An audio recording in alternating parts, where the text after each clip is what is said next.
President Trump signed into law yesterday a permanent extension of the 9/11 Victims' Compensation Fund that will guarantee money provided to the victims of the 2001 terror attacks never runs out. That is great news. And during his speech, President Trump commented on the time he spent with first responders after the attacks.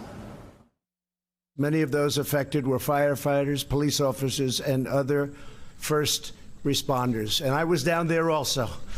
But I'm not considering myself a first responder. But I was down there. I spent a lot of time down there with you.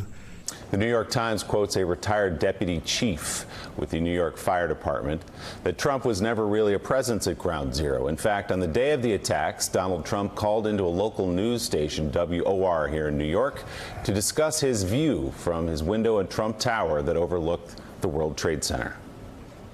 40 Wall Street actually was the second tallest building in downtown Manhattan, and it was actually, before the World Trade Center, was the tallest.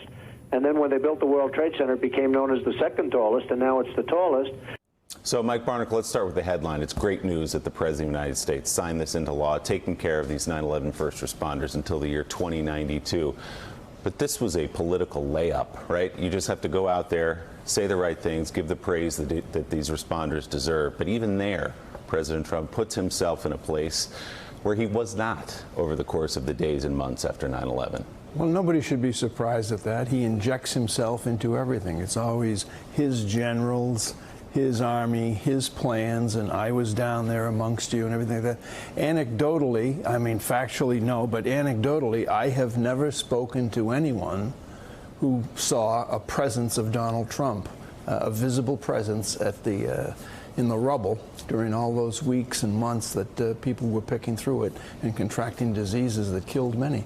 Yeah, I mean, I think he did go down there maybe once or twice and was obviously in the city of New York, Steve. But imagine taking September 11th and injecting yourself into it when obviously this was a moment to reflect on and praise these men and women who actually were there, and many of them have suffered and in fact died because of what they did on that pile. Yeah, no, I mean, I think Mike said it. It's sort of par for the course, though. I think it's what you expect from him at pretty much any event on any occasion. He's going to find a way to put himself into it.